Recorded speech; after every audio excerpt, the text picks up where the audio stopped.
Welcome back to today's video. This is Anupama. आज मैं आप लोगों के लिए क्लास 11th की वीडियो लेके आई हूँ। हम लोग chemical bonding and molecular structure chapter कर रहे थे और इसमें लास्ट वीडियो मैंने आप लोगों के लिए मॉलिक्यूलर ऑर्बिटल थ्योरी के एनर्जी लेवल डायग्राम पे बनाया था। आज की वीडियो बहुत ज़्यादा इंपॉर्टेंट है। आज की वीडियो से बड़े सारे क्वेश्चंस बनते हैं, सिर्फ आपके स्कूल के एग्ज़ाम के लिए ही नहीं। इनफैक्ट अगर आप कॉम्पिटिटिव एग्ज़ाम्स आगे 12th के बाद देते हैं तो उसमें भी इस टॉपिक से बहुत सारे क्वेश्चंस बनते हैं। So without wasting any time late us start the video.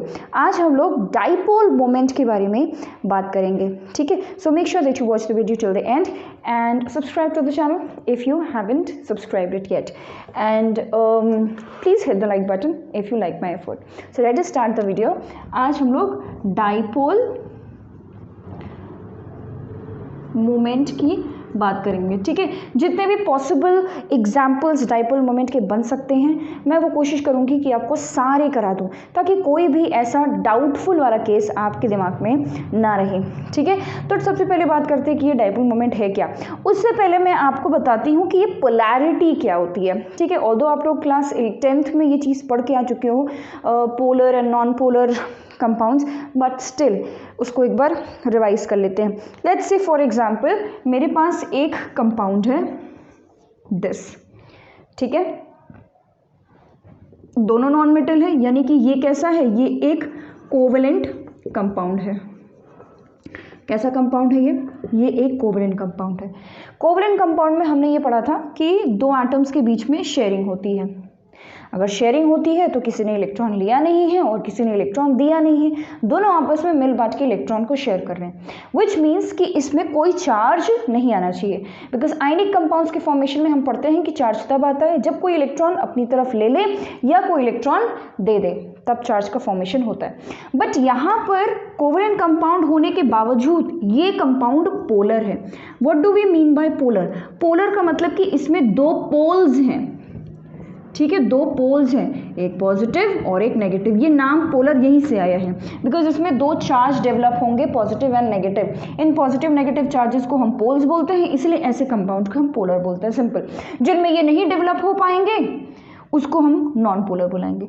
ये पोलर क्यों है? इसलिए क्योंकि क्लोरीन ज़्यादा इलेक्ट्रोनेगेटिव है और हाइड्रोजन की बात करें तो हम इसको इलेक्ट्रोपॉजिटिव मान सकते हैं। इसकी इलेक्ट्रोनेगेटिविटी काफ़ी कम है, इसकी इलेक्ट्रोनेगेटिविटी काफ़ी कम है, इसकी इलेक्ट्रोनेगेटिविटी काफ़ी ज़्यादा है, यानी कि दोनों के बीच में अच्छा खासा इलेक्ट्रोनेगेटिविटी डिफरेंस है।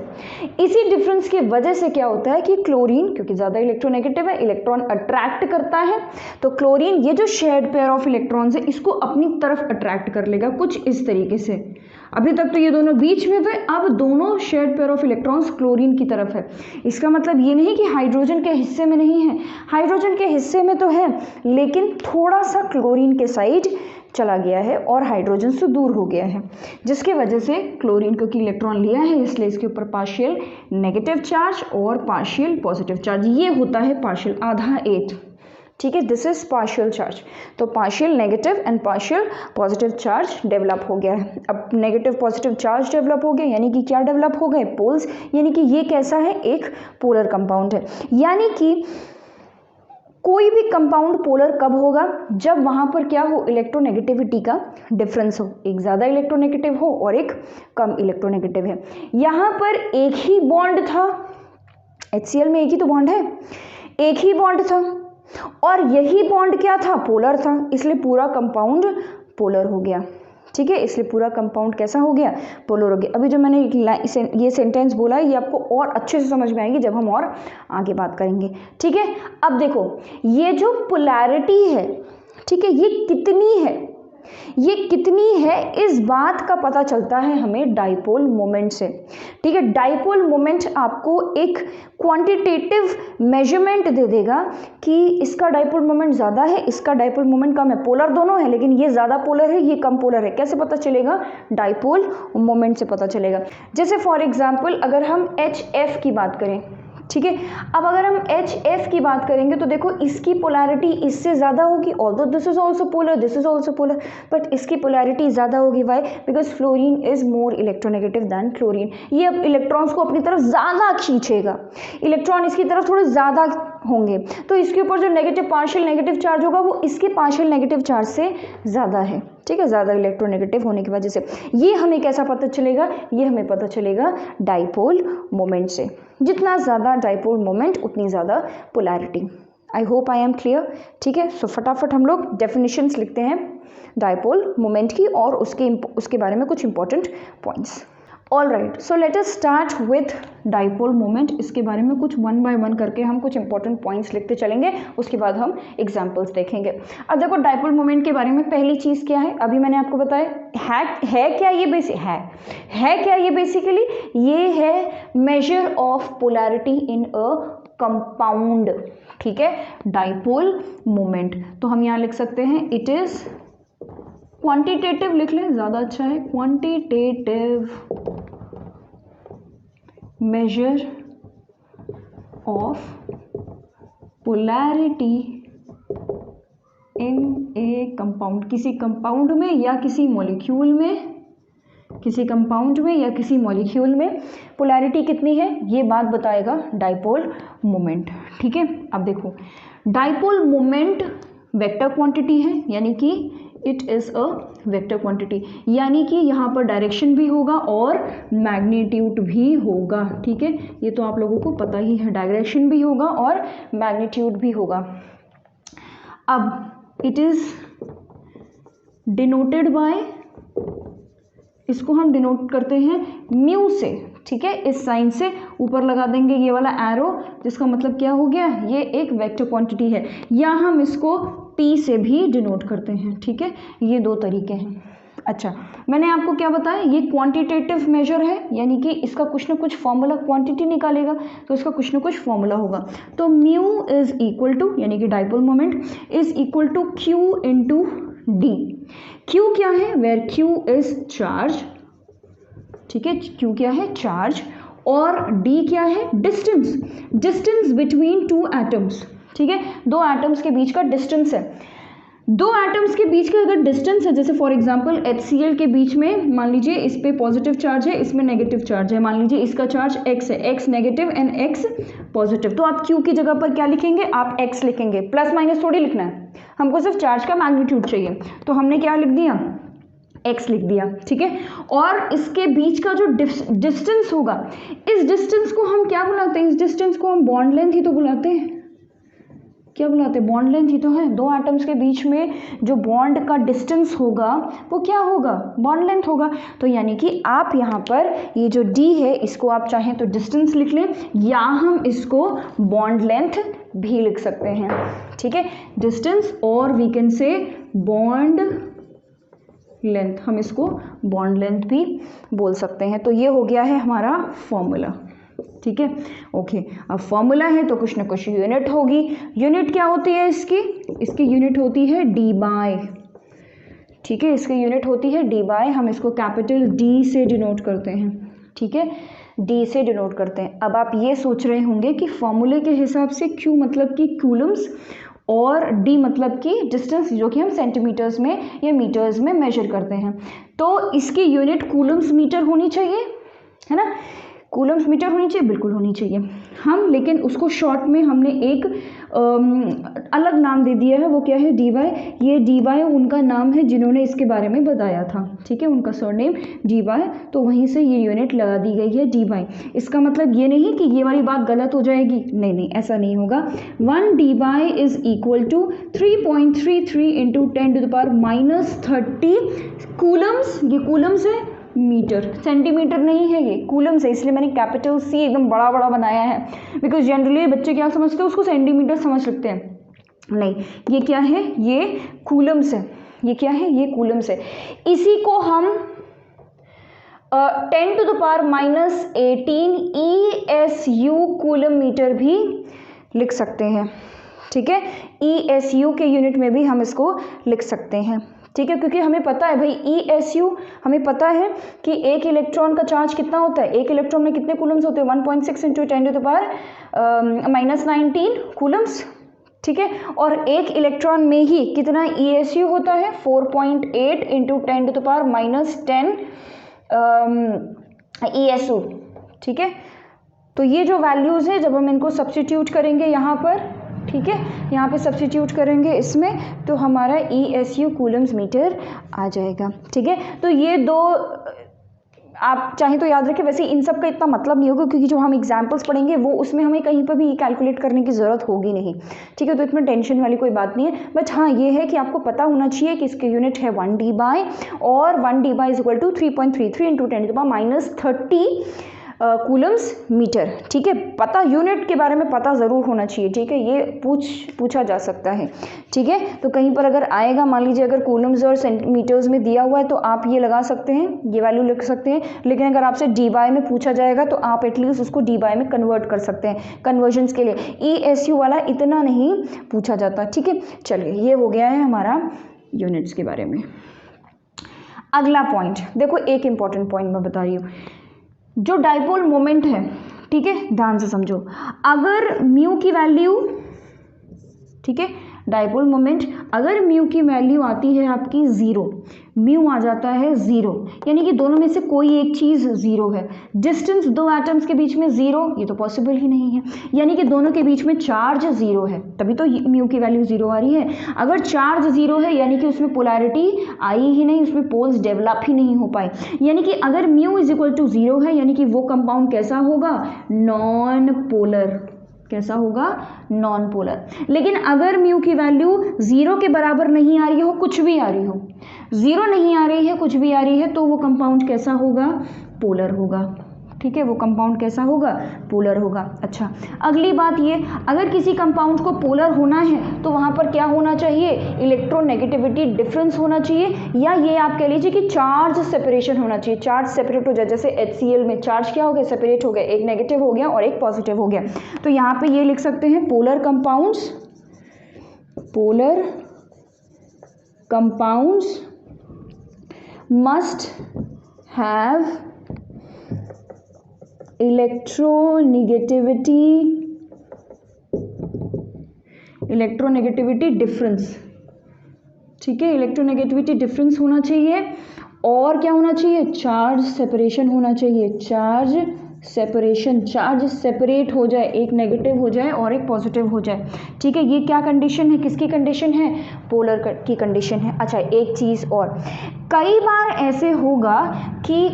ऐसा होगा कि आपके मॉलिक्यूल में इलेक्ट्रोनेगेटिविटी डिफरेंस है लेकिन फिर भी कंपाउंड पोलर नहीं होगा, नॉन पोलर आके निकल रहा होगा, ठीक है, कई बार ऐसा होगा। तो वो कौन सा केस होगा, ठीक है, आप लिख सकते हो कि समटाइम्स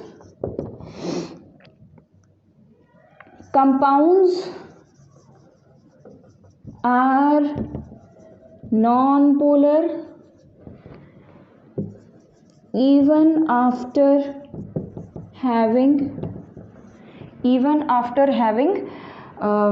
आप लिख सकते हैं इलेक्ट्रोनेगेटिविटी डिफरेंस, EN लिख रही हूँ मैं, ठीक है, इलेक्ट्रोनेगेटिविटी डिफरेंस होने के बाद भी कंपाउंड्स कैसे हो सकते हैं, आपके नॉन पोलर हो सकते हैं, ठीक है। तो ये जो लास्ट वाला पॉइंट है इसको नेक्स्ट हम आगे कंटिन्यू कर सकते हैं, बाय दैट टाइम आप इसको लिख लीजिए, स्क्रीनशॉट ले लो इसका या लिख लो। देखो, जो लास्ट वाली पॉइंट हम लोगों ने यहाँ पर लिखा था उसको ज़रा एक्सप्लेन करते हैं। मैंने क्या बताया, इलेक्ट्रोनेगेटिविटी डिफरेंस होने के बाद भी कंपाउंड पोलर नहीं होगा, नॉन पोलर हो जाएगा। कैसे, देखो, डाइपोल मोमेंट एक्चुअल में होता क्या है, it is the resultant of all the bond moments, या आप कह सकते हो कि बॉन्ड पोलैरिटी, ठीक है। देखो कैसे, जैसे फॉर एग्जांपल जब हम लोगों ने HCl की बात करी, तो उसमें एक ही बॉन्ड था और वो पोलर था, अगर मैं इसका एक और एग्जांपल ले लूँ, जैसे लास्ट वाला जो हम लोगों ने पॉइंट लिखा है, अगर उसका एग्जांपल लूँ तो मैंने ले लिया जैसे फॉर एग्जांपल BeF2, इसका स्ट्रक्चर अगर मैं ड्रॉ करूँ तो यहाँ पे Be और ये 2F हो गए, ठीक है। अच्छा, अब इसमें देखो, क्या ये बॉन्ड पोलर है, यस, ये बॉन्ड पोलर है, यानी कि यहाँ पे कुछ प्लस चार्ज होगा और यहाँ पर कुछ नेगेटिव चार्ज होगा। क्या ये दोनों बॉन्ड्स पोलर हैं? हाँ, ये भी पोलर है। ये नेगेटिव हो जाएगा और ये पॉजिटिव हो जाएगा, ठीक है, ये नेगेटिव हो जाएगा और ये पॉजिटिव हो जाएगा। देखो यहाँ पे आप एक और पॉइंट और ऐड कर सकते हैं जो स्किप हो गया मेरे दिमाग से, कि जब हम डाइपोल मोमेंट को दिखाते हैं, मैंने क्या बताया था, डाइपोल मोमेंट कैसा क्वांटिटी है, वेक्टर क्वांटिटी, यानी कि आपको डायरेक्शन भी बताना है। तो dipole moment is represented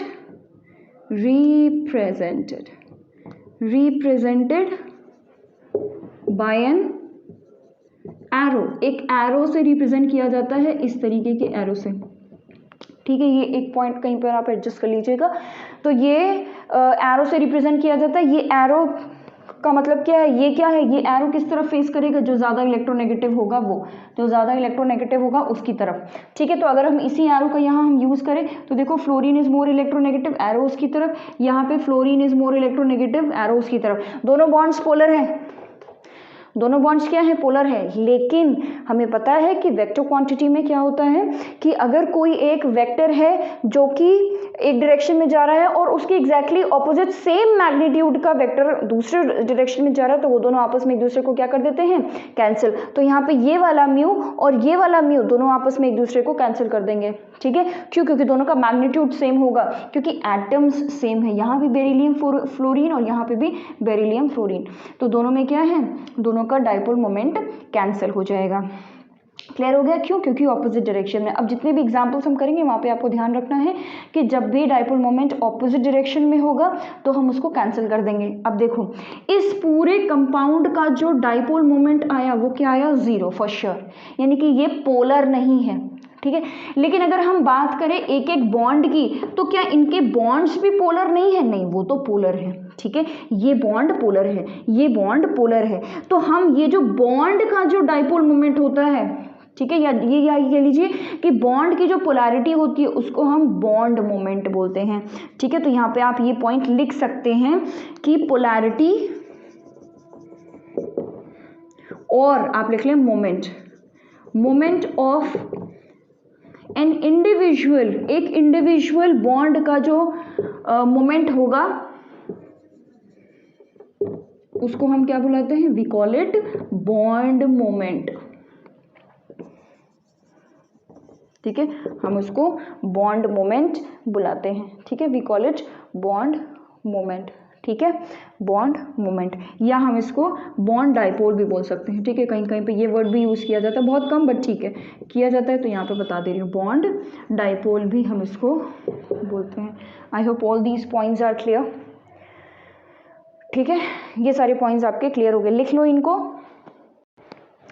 all right, so now let us start with example. Example start करने से पहले एक पॉइंट आप जरूर मेंशन कर लीजिए कि जितने भी सिमेट्रिकल होंगे, ऑल सिमेट्रिकल कंपाउंड्स या मॉलिक्यूल्स, ऑल सिमेट्रिकल कंपाउंड्स और मॉलिक्यूल्स आर नॉन पोलर, ठीक है। सब के सब नॉन पोलर, बस आपको अगर आपको सिमेट्री दिख रही है तो मतलब उसको कंसिडर कर दो नॉन पोलर, उसको क्या कंसिडर कर देना है, नॉन पोलर, ठीक है।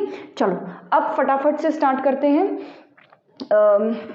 एग्जाम्पल्स, ठीक है। अभी मैं आपको इसमें और पॉइंट्स लिखवाऊंगी, अभी और नई नई चीज़ें, जैसे जैसे हम एग्जाम्पल में आगे बढ़ेंगे तो आपको नई नई चीज़ें पता लगती रहेंगी, तो अभी और पॉइंट्स ऐड कराने हैं इसमें। तो without wasting any time late us start with the example, ठीक है। एग्जाम्पल, अब देखो सबसे पहले एग्जाम्पल जैसे CO2, ठीक है, CO2 स्ट्रक्चर आना चाहिए आपको बनाने के लिए। अब देखो यहाँ पर CO2 का स्ट्रक्चर कैसा होगा, CO2 कैसा हाइब्रिडाइज्ड है, यहाँ पे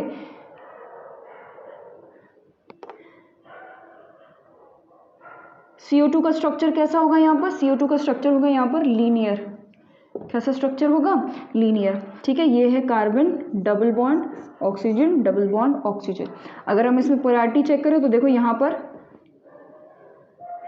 ऑक्सीजन इज मोर इलेक्ट्रोनेगेटिव, तो डाइपोल मोमेंट उस डायरेक्शन में, यहाँ पर ऑक्सीजन इज मोर इलेक्ट्रोनेगेटिव, तो डाइपोल मोमेंट इस डायरेक्शन में। क्लियरली दिख रहा है कि यहाँ पर डाइपोल मोमेंट क्या हो गया, कैंसिल हो गया, यानी कि म्यू इज इक्वल टू 0। कैसा है ये, नॉन पोलर,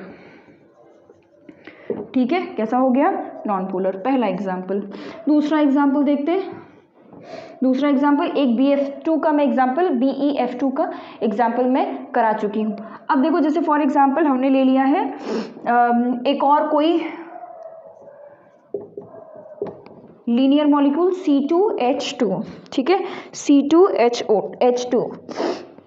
C2H2 में देखो C ट्रिपल बॉन्ड C, यहाँ एक हाइड्रोजन, यहाँ एक हाइड्रोजन, ठीक है। अब इसमें देखो पोलैरिटी, यहाँ पे कार्बन और हाइड्रोजन में कौन ज़्यादा इलेक्ट्रोनेगेटिव है, कार्बन, और यहाँ पर भी कार्बन, ठीक है। तो दोनों सेम डायरेक्शन में आ रहे हैं, ऑपोजिट डायरेक्शन, सेम डायरेक्शन का, तो दोनों ऑपोजिट डायरेक्शन में आ रहे हैं, यानी कि यहाँ पर म्यू क्या हो जाएगा 0, यानी कि ये हो गया है आपका नॉन पोलर, ठीक है, दिस इज नॉन पोलर, ठीक है।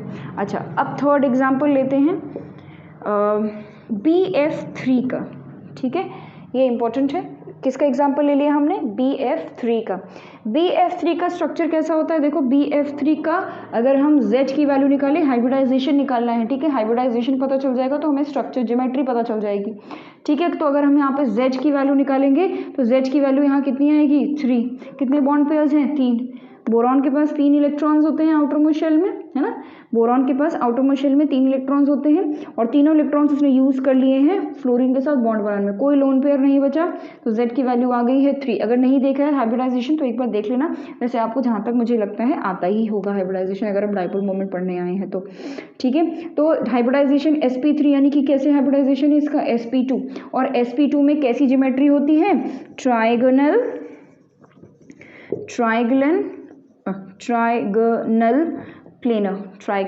प्लेनर, ठीक है। अच्छा, अब देखो जितने भी कंपाउंड्स इससे पहले अभी हम लोगों ने बनाए हैं, ये दोनों सिमेट्रिकल है डेफिनेटली, बोलो हाँ या ना। अगर मैं इसको यहाँ से डिवाइड कर दूं तो इस तरफ और इस तरफ सेम है, अगर मैं इसको बीच में से डिवाइड कर दूं तो इस तरफ और इस तरफ सेम है, ठीक है। तो यहाँ पे ये दोनों क्या है, सिमेट्रिकल, ये भी सिमेट्रिकल है, ये भी सिमेट्रिकल है।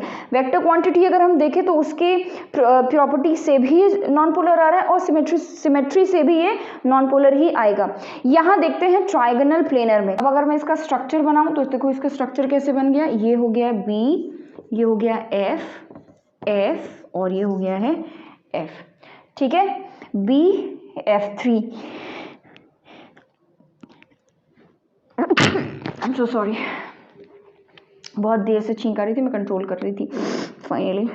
ओके, तो ये बन गया है ट्राइगोनल प्लेनर BF3। अच्छा, अब इसमें देखो क्या इसमें सिमेट्री दिख रही है, बिल्कुल सिमेट्री दिख रही है। मैं इसको इस तरीके से डिवाइड कर दूँ अगर, ठीक है, दिख रहा है, अगर मैंने इसको ऐसे डिवाइड कर दिया, ये इसको ले लिया प्लेन ऑफ सिमेट्री और इससे मैं इस तरीके से मैंने डिवाइड कर दिया, तो इधर और इधर दोनों तरफ कैसा है, प्लेनर है, दोनों तरफ कैसा है, प्लेनर है। और जब प्लेनर है इसका मतलब क्या हुआ, प्लेनर हो गया, इसका मतलब कि ये क्या है, नॉन पोलर है, ठीक है। इसमें म्यू इज इक्वल टू 0 होगा और ये कैसा होगा, ये होगा नॉन पोलर, ठीक है, ये कैसा होगा, नॉन पोलर। ओके, अब देखो इसको एक और तरीके से हम नॉन पोलर प्रूव कर सकते हैं, कैसे, ये भाई ये क्या है, यहाँ पर रुको एक सेकंड बताते हैं। अगर मैं इसका डाइपोल मोमेंट निकालूं, ठीक है, सबका बॉन्ड डाइपोल अगर मैं निकालूं, ठीक है, तो एक डायरेक्शन ये रहा, फ्लोरीन बीइंग मोर इलेक्ट्रोनेगेटिव, तो डाइपोल मोमेंट का डायरेक्शन किस तरफ होगा, इस तरफ, इसका होगा इस तरफ, इसका होगा इस तरफ। लेट्स से कि यहाँ पर इसका डाइपोल मोमेंट म्यू है, इसका डाइपोल मोमेंट म्यू मान लो और इसका डाइपोल मोमेंट म्यू मान लो, ठीक है। तीनों का सेम होगा, क्यों, क्योंकि तीनों का बॉन्ड एटम सब कुछ सेम है, बॉन्ड लेंथ सेम है, atom type of atom same है, तो सब कुछ इसका डाइपोल मोमेंट भी सेम होगा। अब हम क्या करते हैं, इनका वेक्टर रेजोल्यूशन कर लेते हैं। ये जो इस तरफ जो डाइपोल मोमेंट लग रहा होगा BF का, उसका वेक्टर रेजोल्यूशन अगर मैं करूं तो ये हो जाएगा इसका वेक्टर रेजोल्यूशन, और ऐसे ही इसका वेक्टर रेजोल्यूशन अगर मैं करूं तो यहाँ पे क्या होगा, ये हो गया इसका वेक्टर रेजोल्यूशन, ये हो गया म्यू कॉस थीटा, ठीक है, दिस बीइंग थीटा और दिस बीइंग थीटा, ये क्या हो गया म्यू कॉस थीटा, ठीक है। अच्छा, और यहाँ क्या हो गया, इसके वजह से ये हो गया है म्यू साइन थीटा और ये क्या हो गया म्यू साइन थीटा, ठीक है। थीटा यहाँ पे क्या है, थीटा सबका सेम होगा, बिल्कुल सेम होगा भाई। ये कितना होता था, ये पूरा कितना होता था, ये पूरा कितना होता था, ये देखो ये पूरा कितना होता था 120, 120, 120, ठीक है। तो अगर हम ये देखें तो ये देखो ये कितना है, ये एक सेकेंड, ये कितना है 120 था भाई, ये एफ का बॉन्ड, ये वाला एफ का बॉन्ड, इनके बीच में कितना एंगल होता है ट्रायंगल प्लेन में 120।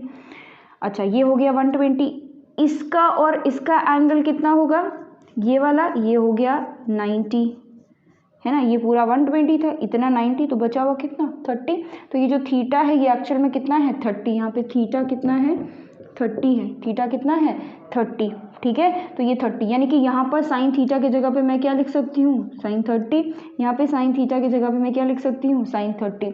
ये कॉस थीटा, ये कॉस थीटा तो इस डायरेक्शन में आपस में कैंसिल हो जाएंगे, ठीक है। ये कॉस थीटा, ये कॉस थीटा आपस में कैंसिल हो गए, ठीक है, ऑपोजिट डायरेक्शन में थे ये दोनों और ये कैंसिल हो गए। बचा यहाँ पर ये वाला, क्या ये कैंसिल होगा, नहीं, है ना, ये तो आपस में तो जुड़ेंगे, है ना, दोनों सेम डायरेक्शन में है तो दोनों जुड़ेंगे। अगर हम इनको जोड़ते हैं, देखो हमने क्या किया, mu sign 30 plus mu sign 30, आपको समझ में आ गया होगा कि अब इसका सोल्यूशन क्या होगा। तो देखो ज़रा, म्यू साइन 30 साइन 30, साइन 30 कितना होता है हाफ, साइन 30 कितना होता है हाफ, ठीक है। तो यहाँ पे हमने क्या कर दिया है म्यू, ठीक है, ये बाई 2 हाफ हो जाएगा, तो by 2 plus mu by 2 is equal to क्या हो गया म्यू, यानी कि इसका रिजल्टेंट कितना निकला म्यू निकला, इसका रिजल्टेंट कितना निकला म्यू, और ऊपर भी क्या था म्यू। तो ये वाला म्यू इस डायरेक्शन का और ये वाला म्यू इस डायरेक्शन का, ये दोनों आपस में कैंसिल हो गए, इन दोनों ने आपस में कैंसिल कर दिया, इन दोनों ने आपस में कैंसिल कर दिया, यानी कि टोटल म्यू डाइपोल मोमेंट इसका कैसा आएगा 0, यानी कि ये मॉलिक्यूल कैसा है नॉन पोलर, कैसा है ये नॉन पोलर, ठीक है। सारे एटम्स सेम होंगे तो ही, ठीक है, सारे एटम सेम होंगे तो ही ये जितना भी ये एफ एफ एफ, अगर यहाँ पे एक भी एफ चेंज हो गया कोई दूसरा आ गया तो फिर पोलैरिटी गड़बड़ हो जाएगी, फिर तो आपको कुछ सोचना नहीं, जहाँ एटम डिफरेंट दिखे वहाँ समझ लो, बस ये लगा दो कि सिमेट्री हो ना हो कोई फर्क नहीं पड़ता, वो हमेशा पोलर ही होगा। तो एक पॉइंट यहाँ पे आप लिख सकते हैं कि symmetrical compounds will be non-polar only if all the atoms are same, सारे एटम सेम होंगे तो ही नॉन पोलर होगा, वरना अदरवाइज क्या हो जाएगा पोलैरिटी। तो यानी कि जैसे ही आपने यहाँ देख लिया कि मैंने यहाँ पे BF3 की जगह पे BF2Cl दे दिया, BF2Cl, तो वहाँ तुरंत आप समझ जाएंगे कि ये कैसा है, ये पोलर कंपाउंड है, ये नॉन पोलर हो ही नहीं सकता, क्योंकि पोलैरिटी अब कैंसिल नहीं होगी यहाँ पर, ठीक है, डाइपोल मोमेंट कैंसिल नहीं हो पाएगा, ठीक है। तो इसको लिख लीजिए, आगे बात करते हैं। ओके, तो अब कुछ और एग्जाम्पल, 3 एग्जाम्पल्स हमारे हो गए थे, चौथा, ठीक है। अब देखो जैसे BF3 था ट्रायगोनल प्लेनर, अब कोई भी आपको ऐसा कंपाउंड मिलेगा जो कि ट्रायगोनल प्लेनर होगा, जिसके सारे एटम्स सेम होंगे, वो सब कैसे होंगे नॉन पोलर, डाइपोल मोमेंट उनका 0 होगा। बिना देखे एकदम आंख बंद करके आपको देखना है कि आंख बंद करके देखना है, मतलब आंख बंद करके अब आपको एकदम टिक लगा देना है कौन से ऑप्शन पे, या कौन सा, अगर आपसे पूछता है कि पोलर है या नॉन पोलर तो आप क्या बताएंगे नॉन पोलर। कब, अगर sp2 आता है हाइब्रिडाइजेशन, ट्रायगोनल प्लेनर होता है कंपाउंड और सारे एटम सेम होते हैं, तो बस तुरंत लगा दो कि वो कैसा है नॉन पोलर। जैसे फॉर एग्जाम्पल, एक और एग्जाम्पल अगर हम ले लें तो SO3, ठीक है, SO3। अब देखो SO3 का अगर मैं Z निकालूँ तो सल्फर के आउटर मोस्ट शेल में कितने इलेक्ट्रॉन्स होते हैं 6, ठीक है, कितने होते हैं 6। ये ऑक्सीजन के साथ बॉन्ड बना रहा, कितने ऑक्सीजन 3, और हर एक ऑक्सीजन को 2 बॉन्ड बनाने होते हैं, यानी कि उसने एक ऑक्सीजन को 2 इलेक्ट्रॉन्स दिए होंगे, डबल बॉन्ड बनाता है ना ऑक्सीजन, तो एक ऑक्सीजन को उसने 2 इलेक्ट्रॉन्स दिए होंगे डबल बॉन्ड बनाने के लिए, इसको 2 दिए होंगे और इसको 2 दिए होंगे, उसके 6 के 6 इलेक्ट्रॉन चले गए हैं बॉन्ड पेयर में, कोई लोन पेयर नहीं, सारे कैसे बॉन्ड पेयर, यानी कि यहाँ पर कितना होगा Z की वैल्यू कितनी आ जाएगी 3, ठीक है, Z की वैल्यू कितनी आ जाएगी 3, क्योंकि हम सिर्फ सिग्मा बॉन्ड्स को काउंट करते हैं ना, हम पाई बॉन्ड को थोड़ी काउंट करते हैं। Z की वैल्यू 3 आ गई है, यानी कि ये कैसा हो गया है sp2 हाइब्रिडाइज, यानी कि ये है ट्राइगोनल प्लेनर, कैसा है ये ट्राइगोनल प्लेनर। अच्छा, सल्फर अगर हम इसका बनाएं, ठीक है, स्ट्रक्चर, तो यही तो होगा स्ट्रक्चर, यही तो है, अभी मैंने बताया था, देखो 6 इलेक्ट्रॉन्स, 1 2 3 4 5 6 इलेक्ट्रॉन, 6 के 6 बिजी हो गए, कोई लोन पेयर नहीं है, ठीक है, कोई लोन पेयर नहीं है। एक बॉन्ड पेयर ये, एक बॉन्ड पेयर ये, एक बॉन्ड पेयर ये, तो total bond pair 3, lone pair 0, यानी कि sp2 हाइब्रिडाइज्ड हो गया। ठीक है, ओके, हाइब्रिडाइजेशन निकालने आना चाहिए। अब देखो जैसे ही आपने देखा कि ये प्लेनर है, ट्रायंगल प्लेनर है और यहाँ पर सारे एटम सेम है, वैसे ही तुरंत आप क्या बोल दोगे कि म्यू इज इक्वल टू 0, ये कैसा है, नॉन पोलर। ठीक है, नॉन पोलर है। अगला एग्जाम्पल, 5th एग्जाम्पल की बात करें। ठीक है, अगला एग्जाम्पल देखो, अब नंबर ऑफ एटम्स बढ़ाते हैं। ठीक है, अभी sp2 सबसे पहले हम लोगों ने sp हाइब्रिडाइजेशन किया, sp2 किया, अब sp3 पे चलते हैं। जैसे CCl4 अगर मैंने ले लिया, ठीक है, CCl4 ले लो या आप CH4 ले लो, है ना, CH4 ले लो। अब sp3 हाइब्रिडाइजेशन का मतलब ये नहीं कि आप वाटर ले लोगे, वाटर भी sp3 हाइब्रिडाइज्ड है, लेकिन यहाँ अभी हम लोगों ने कहीं पर भी लोन पेयर नहीं लिया है, तो अभी हम लोन पेयर के बारे में बात नहीं कर रहे हैं। अभी हम वो sp3 हाइब्रिडाइज्ड मॉलिक्यूल ले रहे हैं जिसमें कि लोन पेयर नहीं है, जैसे ये। ठीक है, अब अगर मैं इसको, अब देखो अगर हम इसको ड्रॉ करेंगे तो आपको समझ में नहीं आएगा कि ये सिमेट्रिकल है। ठीक है, CCl4 को कैसे ड्रॉ करेंगे, टेट्राहेड्रल स्ट्रक्चर होगा ना, ऐसे ड्रॉ करेंगे, तो ये भले दिखे ना कि ये सिमेट्रिकल है, बट ये सिमेट्रिकल है। यहाँ पे हर एक एंगल 109 डिग्री से डिफर कर रहा है, हर एक एंगल। ठीक है, तो अगर हम इसमें देखेंगे तो इसमें सिमेट्री है, प्लेन ऑफ सिमेट्री इसमें है, तो प्लेन ऑफ सिमेट्री है सारे एटम सेम है, इसका मतलब ये क्या होगा, इसका म्यू इज इक्वल टू 0, ये है एक नॉन पोलर। लेकिन अगर यहाँ पे मैंने क्लोरीन की जगह पे हाइड्रोजन लगा दिया, ठीक है, एक क्लोरीन हटा के हाइड्रोजन लगा दिया, एक भी अगर एटम चेंज हो गया तो वो कैसा हो जाएगा, पोलर हो जाएगा। ठीक है, कोई एक भी चेंज हो गया तो वो पोलर हो जाएगा। ठीक है, sp3 हाइब्रिडाइज्ड। अच्छा, और एग्जाम्पल लेते हैं। देखो एक एग्जाम्पल मैं यहाँ ले रही हूँ 6। ठीक है, अच्छा, लेट्स से अब मैं आपको ले रही हूँ PCl5। ठीक है, Cl4 किया, अब Cl5, इजी वाले हैं ये। ठीक है, PCl5। अब PCl5 देखो, PCl5 में फॉस्फोरस के हाइब्रिडाइजेशन क्या है, sp3d। ठीक है, sp3d हाइब्रिडाइजेशन है। sp3 हाइब्रिडाइजेशन का मतलब कैसा, ज्योमेट्री कैसी होगी इसकी, ट्राइगोनल बाय पिरामिडल। ठीक है, कैसी होगी, ट्राइगोनल बाय पिरामिडल। ठीक है, ये कैसे होगा, पोलर होगा, नॉन पोलर होगा। तो देखो ये अगर मैं इसको PCl5 बनाऊं तो देखो PCl5 ये रहा, PCl Cl Cl, क्या बना ये, ट्राइगोनल प्लेनर। तो अगर इसकी बात करें तो इसका डाइपोल मोमेंट कैसा होता है, 0। ये हम पढ़ चुके हैं, सारे एटम सेम है, प्लेनर है, तो इसमें क्या है, इसका डाइपोल मोमेंट 0। ऊपर एक क्लोरीन लगा दिया है, नीचे एक क्लोरीन लगा दिया है। अगर मैं बात करूं तो देखो सब के सब कहाँ जाएंगे, बाहर की तरफ, सबका डाइपोल मोमेंट क्लोरीन की तरफ होगा। तो ये 3 तो आपस में कैंसिल ही हो गए। ये जो ट्राइगोनल प्लेनर बना है ये आपस में कैंसिल, क्योंकि यहाँ पर क्या आ रही है, सिमेट्री। यहाँ पे क्या आ रही है, सिमेट्री। आप ऊपर देखे चाहे नीचे देखे, दोनों तरफ सेम आएगा। तो ये ट्राइगोनल प्लेनर तो अपने आप इसका डाइपोल मोमेंट 0, ये तो हम कर चुके हैं। इसकी बात करें जो पिरामिड्स बाई पिरामिडल है उसकी बात करें तो एक ऊपर जा रहा है, एक नीचे जा रहा है, क्लियरली दिख रहा है भाई, ये कैसा है, 0। ये कैसा है, non polar. This is non polar.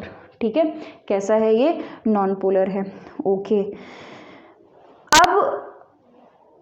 अब देखो हम लोगों ने यहाँ पे PCl5 5 तक ले लिया है, sp3 तक ले लिया है, एक sp3d2 वाला भी ले लेते हैं। ठीक है, 7। धीरे धीरे करके हम हाइब्रिडाइजेशन बढ़ा रहे हैं। तो अब मैंने ले लिया जैसे लेट्स से SCl6, ठीक है, या SF6, ये भी ले सकते हैं, SF6। ठीक है, SCl6 या फिर SF6 भी हम ले सकते हैं। ठीक है, अच्छा, अब जरा इसमें देखो, इसका हाइब्रिडाइजेशन, यहाँ सल्फर का हाइब्रिडाइजेशन क्या होगा, sp3d2। ठीक है, और इसकी ज्योमेट्री कैसी होगी, इसकी ज्योमेट्री होगी ऑक्टाहेड्रल। ज्योमेट्री कैसी होगी, ऑक्टाहेड्रल। ऑक्टाहेड्रल कैसे बनता है, देखो ये हो जाएगा SCl Cl Cl Cl, एक क्लोरीन ऊपर, एक क्लोरीन नीचे। ठीक है, तो ऑक्टाहेड्रल का मतलब क्या होता है, एक स्क्वायर रहेगा और उसके ऊपर एक, उसके नीचे एक पिरामिड। तो हमें पता है कि भाई पिरामिड तो आपस में एक दूसरे को कैंसिल ही कर देंगे। ठीक है, इनका डाइपोल मोमेंट तो ज़ीरो हो गया। अगर हम बाकियों की बात करें तो देखो यहाँ पर भी दोनों एक दूसरे के, ये पूरा जो मॉलिक्यूल है वो नॉन पोलर हो रहा है। यहाँ पे देखो ये वाला जो बॉन्ड है, ये वाला बॉन्ड है, दोनों ऑपोजिट डायरेक्शन में है, एक दूसरे को कैंसिल कर देंगे। ये वाला और ये वाला, इस बॉन्ड का डाइपोल मोमेंट इस बॉन्ड डाइपोल मोमेंट को कैंसिल कर देगा। यानी कि ये कैसा हो गया है, non polar. Mu will be 0 and it will be non polar. I hope I am clear, please write this down. इसके बाद फिर हम लोग अब लोन पेयर वाले एग्जाम्पल्स करते हैं। तो अब देखो हमने जितने भी एग्जाम्पल अभी तक किए उन सारे एग्जाम्पल्स में हमने सारे बॉन्ड पेयर्स लिए थे, कोई भी लोन पेयर नहीं था। ठीक है, तो अभी तक जितने भी मॉलिक्यूल्स या कंपाउंड्स हमने किए हैं वो सारे कैसे थे, नॉन पोलर। क्यों? क्योंकि उनके पास लोन पेयर नहीं और सारे एटम्स सेम है। तो एक पॉइंट आप ये बहुत इंपॉर्टेंट यहाँ लिख सकते हो जो कि आपको काफ़ी हेल्प करेगा कि इफ ए कंपाउंड, अगर कोई कंपाउंड है has no lone pair, if a compound has no lone pair and all atoms are same। ठीक है, सारे एटम्स सेम है। सारे एटम सेम का मतलब कि जो बाहर जो एटम लगे हैं, सेंट्रल एटम के बारे में नहीं। ठीक है, यहाँ पे लिख लेना भैया, except central atom, except central atom. Central atom को छोड़कर बाकी अगर सारे एटम्स सेम हैं तो उस केस में वो क्या होगा, it will be non polar. ठीक है, वो कैसा होगा, नॉन पोलर होगा। ठीक है, तो एकदम बिल्कुल बिना कुछ सोचे समझे आपको टिक मार देना है, बता देना है कि वो कैसा होगा, नॉन पोलर होगा। ठीक है, लेकिन अगर लोन पेयर आ गया तो पोलैरिटी चेंज हो जाएगी। जनरली ऐसा होता है कि मतलब ये समझ लीजिए कि 90% केसेस में ऐसा होता है कि लोन पेयर के आते ही कंपाउंड कैसा हो जाता है, पोलर हो जाता है। एक भी अगर लोन पेयर है तो कंपाउंड पोलर हो जाएगा, लेकिन सारे नहीं, सारे केसेस में नहीं। कुछ केसेस अभी मैं करवाऊंगी जिसमें कि लोन पेयर होने के बाद भी कंपाउंड नॉन पोलर होगा। ठीक है, तो ज़रूरी नहीं है, बट जनरली ऐसा होता है कि लोन पेयर आ जाता है तो पोलैरिटी आ जाती है। ठीक है, अब चलो अच्छा, अब एग्जाम्पल्स करते हैं लोन पेयर्स वाले के। ठीक है, तो sp2 हाइब्रिडाइजेशन से शुरू करते हैं। जैसे हम लोगों ने BF3 किया था, SO2 किया था, अब देखो SO3 किया था, सॉरी। अब मान लो कि अभी हमको करना है SO3 की जगह पे अब हम लोगों ने SO2 ले लिया। ठीक है, SO2 ले लिया। अब अगर SO2 की बात करें तो इसमें अगर मुझे Z निकालना हो, Z बेसिकली होता क्या है, bond pairs plus lone pairs. तो आपको यही पता लगाना है कि कितने बॉन्ड पेयर कितने लोन पेयर। अब यहाँ देखो सल्फर कितने बॉन्ड बना रहा है ऑक्सीजन के साथ, 2 बॉन्ड बना रहा है, सॉरी 2 ऑक्सीजन के साथ बॉन्ड बना रहा है। तो डेफिनेटली वो जो 2 बॉन्ड्स बना रहा होगा, वो जो 2 बॉन्ड्स बना रहा होगा वो ऐसे ही होंगे, डबल बॉन्ड। ऑब्वियसली ऑक्सीजन को कैसा चाहिए, डबल बॉन्ड चाहिए, है ना। तो सल्फर ने अपने 6 में से 4 इलेक्ट्रॉन दे दिए, 6 में से 4 इलेक्ट्रॉन बॉन्डिंग के लिए दे दिए। यानी कि इसके पास बॉन्ड पेयर कितना है, 2, क्योंकि हम सिर्फ सिग्मा बॉन्ड्स को काउंट करते हैं। बॉन्ड पेयर कितना है, 2, और एक क्या है, लोन पेयर। एक क्या है, लोन पेयर। तो यहाँ पर ये दिख नहीं रहा होगा, हो सकता है ये 2, ये देखो लोन पेयर, एक हो गया लोन पेयर। यानी कि Z की वैल्यू कितनी आई है, 3। ट्राइगोनल प्लेनर ही है ये। ठीक है, ये कैसा है, ट्राइगोनल प्लेनर है। ये ट्राइगोनल प्लेनर ही है, पर ट्राइगोनल प्लेनर होने के बावजूद भी ये कैसा होगा, पोलर होगा, नॉन पोलर नहीं होगा। क्यों नहीं होगा, देखो इससे पहले क्या था, जब ट्राइगोनल प्लेनर था और सारे एटम सेम तो सब के सब एक दूसरे से कैंसिल हो जा रहे थे। यहाँ पर ऐसा नहीं होगा। यहाँ पर ये जो लोन पेयर वाला जो डाइपोल मोमेंट है ये डिफर कर गया। लोन पेयर आ जाए या कोई दूसरा नया एटम आ जाए, डिफरेंट एटम आ जाए, दोनों ही केसेस में आप क्या लिखेंगे कि mu is not equal to 0 और आपका यहाँ पर ये कैसा हो जाएगा, पोलर। ठीक है, कैसा हो गया है, ये पोलर हो गया है। ठीक है, चलो और एग्जाम्पल लेते हैं। SO2 ये हो गया है पहला, ठीक है, लोन पेयर्स वाले में। और अब दूसरा लेते हैं। दूसरा अगर लेते हैं वाटर का, ठीक है, वाटर में भी क्या होते हैं, lone pair. Water sp3 hybridised है, यानी कि टेट्राहेड्रल ज्योमेट्री। ठीक है। sp3 हाइब्रिडाइज्ड है यानी कि कैसी ज्योमेट्री है, टेट्राहेड्रल, ठीक है, टेट्राहेड्रल। बार बार मुझे चेक करना पड़ता है कि मैं रिकॉर्डिंग, ऐसा तो नहीं कि मैं रिकॉर्ड नहीं हो रहा, मैं बस बोली जा रही हूँ, क्योंकि कई बार ऐसा हो चुका है मेरे साथ। पूरा लेक्चर रिकॉर्ड, मुझे लगता है कि मैंने रिकॉर्ड कर लिया बट वो रिकॉर्डिंग हो ही नहीं रही होती है, तो फिर फिर दोबारा पूरा रिकॉर्ड करना पड़ता है। एक बार नहीं, कई बार हुआ है, very often. I don't know why ऐसा क्यों होता है, वाई ऐसा क्यों होता है। ओके,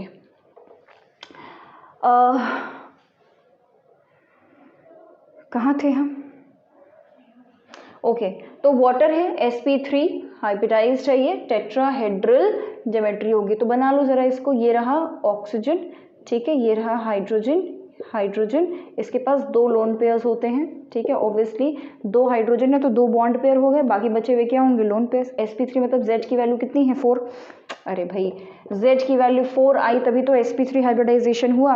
अब 4 ये क्या होगा, ये बॉन्ड पेयर लोन पेयर मिला के होंगे 4, तो बॉन्ड पेयर यहाँ पर कितने हैं, 2 ही तो बॉन्ड पेयर बनेंगे, क्योंकि 2 हाइड्रोजन है, 2 बॉन्ड पेयर, क्योंकि 2 हाइड्रोजन है तो 2 बॉन्ड पेयर हो गए, तो बचा कितना, 2 ही तो लोन पेयर होंगे, ठीक है, 2 लोन पेयर होंगे तभी तो टोटल मिलके 4 होंगे, ठीक है। तो यहाँ पर ये हो गए हैं 2 आपस में लोन पेयर। तो क्लियरली अगर ये चारों सेम होते sp3 हाइब्रिडाइजेशन जैसे CCl4 और CH4 में, तो ये कैसा होता, नॉन पोलर होता। लेकिन ये कैसा है, ये है पोलर, इसमें mu will not be equal to 0 और ये कैसा होगा, पोलर होगा, क्योंकि यहाँ पे कुछ भी, कोई भी डाइपोल मोमेंट किसी को भी काट नहीं रहा, कोई भी डाइपोल मोमेंट किसी को काट नहीं रहा है, ठीक है, कैंसिल नहीं हो रहा है यहाँ पर, ठीक है। तो वाटर इज पोलर, ठीक है, ये तो खैर हमको पता ही है। चलो आगे बात करते हैं। थर्ड एग्जाम्पल में यहाँ लिख रही हूँ NH3, ठीक है, NH3 इंपॉर्टेंट मार्क कर लेना है इसको, NH3 को इंपॉर्टेंट मार्क कर लेना, क्योंकि यहाँ पे एक बड़ा ही इंपॉर्टेंट क्वेश्चन बनता है, ठीक है। देखो NH3 का अगर हमें डाइपोल मोमेंट चेक करना होगा कि पोलर है या नॉन पोलर है, ठीक है। तो देख लो NH3 मतलब कौन सा हाइब्रिडाइजेशन होगा यहाँ पर, ये होता है sp3 हाइब्रिडाइज टेट्राहेड्रल ज्योमेट्री, ठीक है, टेट्राहेड्रल ज्योमेट्री। तो ये हो गया नाइट्रोजन, हाइड्रोजन, हाइड्रोजन, हाइड्रोजन, और ऊपर होता है नाइट्रोजन के पास लोन पेयर, ठीक है। ये तो पुरानी बातें हो गई है। तो क्लियरली हमें समझ में आ रहा है कि यहाँ पे ये रहा हाइड्रोजन, ऊपर की तरफ दे रहा होगा डाइपोल मोमेंट, इलेक्ट्रोनेगेटिविटी है नाइट्रोजन, और यहाँ पर लोन पेयर की तरफ जा रहे होगा डाइपोल मोमेंट, ठीक है, लोन पेयर की डायरेक्शन में। तो ओवरऑल पूरा का पूरा डाइपोल मोमेंट किस डायरेक्शन में जा रहा है, ऊपर की तरफ, ठीक है, डाइपोल मोमेंट किस डायरेक्शन में जा रहा है, ऊपर की तरफ। क्लियर हो गया, ठीक है, यानी कि ये कैसा है, यहाँ पर mu is not equal to 0, ये है पोलर, ठीक है। अब देखो ये जो क्वेश्चन है ना NH3 वाला, ये कंपैरेटिव आता है कि NH3 और NF3 में कौन ज़्यादा पोलर है। एक क्वेश्चन बड़ा ही फेमस है कि which is more polar, which is more polar, NH3 या NF3, NH3 या फिर NF3, दोनों में से कौन ज़्यादा पोलर है, ठीक है, ये क्वेश्चन आता है।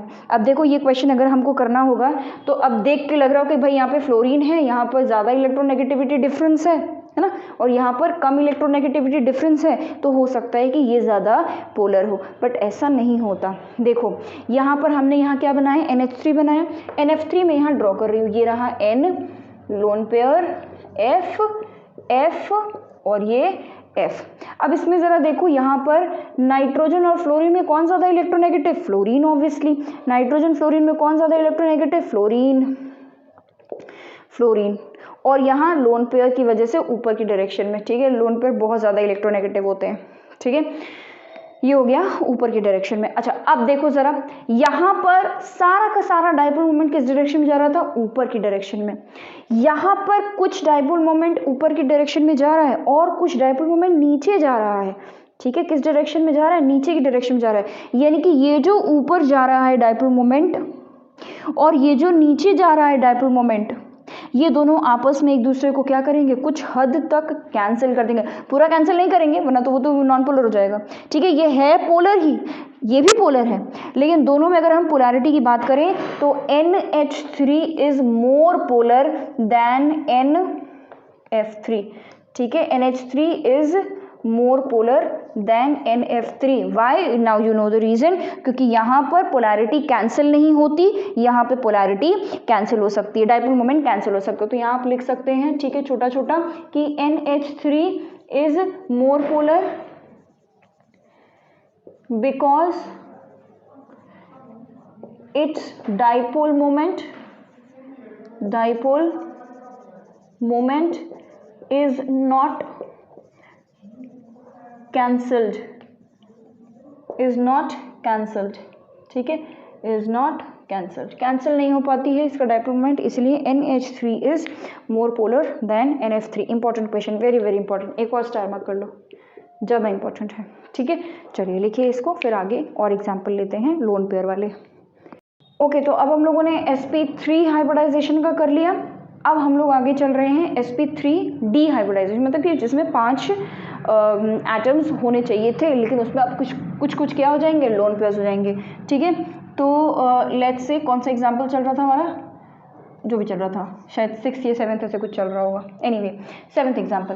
तो ये क्या हो गया, जैसे हम लोगों ने ले लिया XeF2।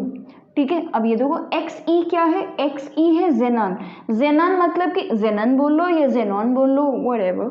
ठीक है, तो हम उसको क्या बोलते हैं, नोबल गैस। ये क्या है, एक नोबल गैस। नोबल गैस का आप लोगों को पता है कि आउटर मोशन में कितने इलेक्ट्रॉन्स होते हैं, 8। नोबल गैस है ना, तो 8 इलेक्ट्रॉन्स। अब देखो हमें यहाँ पे Z निकालना है, मतलब हमें बेसिकली निकालना है कि इसमें कितने लोन पेयर्स होंगे और कितने बॉन्ड पेयर्स होंगे। अब जरा देखो यहाँ पर जेनॉन ने 8 में से 2 इलेक्ट्रॉन्स दे दिए होंगे फ्लोरीन को बॉन्ड बनाने के लिए।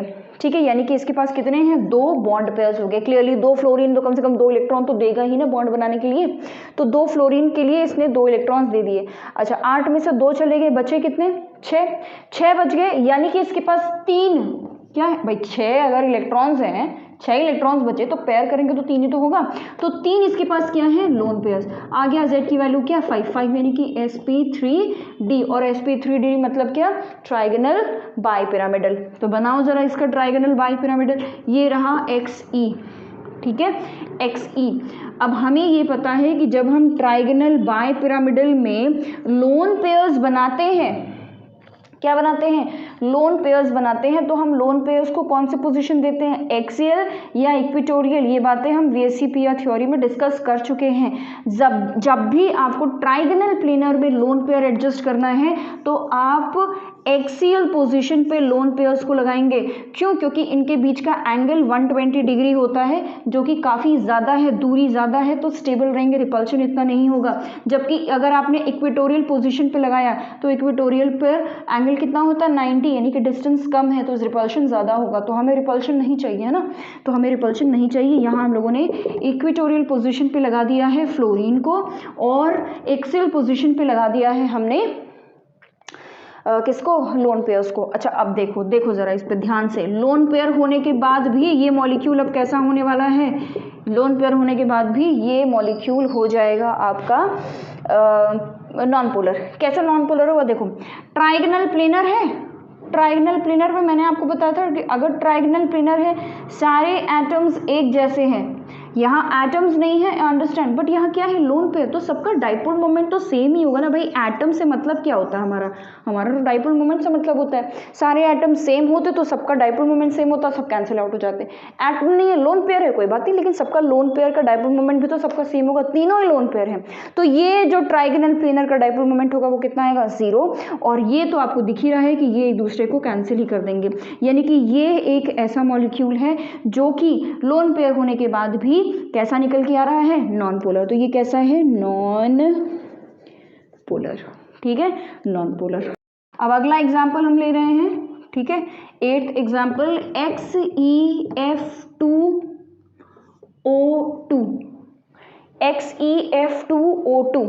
ठीक है, चलो भाई इसमें देखो जरा, देखो इसमें कितने लोन पेयर, Z की वैल्यू कितनी होगी, कितने लोन पेयर कितने बॉन्ड पेयर्स वो काउंट करना पड़ेगा। Zn मतलब कि इसके पास 8 इलेक्ट्रॉन्स है आउटर मोस्ट शेल में, 8 में से यहाँ तो इसने क्लियरली 2 दे दिए बॉन्ड पेयर बनाने के लिए, ठीक है, 2 बॉन्ड पेयर यहाँ हो गए, ठीक है। अब ध्यान से समझो, कितने ऑक्सीजन है, 2 ऑक्सीजन है, कितने ऑक्सीजन, 2, ठीक है। 2 ऑक्सीजन यानी कि ये वाला ऑक्सीजन पे डबल बॉन्ड बनाएगा, ये वाला ऑक्सीजन पे डबल बॉन्ड बनाएगा, चाहे जहाँ रहे, ठीक है। ऑक्सीजन चाहे इस तरफ रहे उस तरफ रहे आगे पीछे कहीं भी रहे, लेकिन अगर यहाँ पे ऑक्सीजन है यहाँ पे ऑक्सीजन है तो ये भी डबल बॉन्ड बनाएगा, ये भी, यानी कि जेनन को इधर भी 2 इलेक्ट्रॉन्स देने पड़ेंगे डबल बॉन्ड बनाने के लिए और इधर भी 2 इलेक्ट्रॉन्स देने पड़ेंगे डबल बॉन्ड बनाने के लिए, यानी कि उसने कितने इलेक्ट्रॉन्स दे दिए, 2 यहाँ 2 यहाँ, 4, और 2 तो फ्लोरीन को दिए ही थे। टोटल कितने बॉन्ड पेयर्स हो गए, 4 इलेक्ट्रॉन उसके चले गए, ठीक है, 4 इलेक्ट्रॉन्स उसके चले गए, यहाँ से 4 ऑक्सीजन को देने में और ये 2, ठीक है, ये 2 इलेक्ट्रॉन्स चले गए, तो टोटल कितने गए उसके इलेक्ट्रॉन्स, 6 इलेक्ट्रॉन्स, 6। आई होप ये समझ में आ रहा है आपको।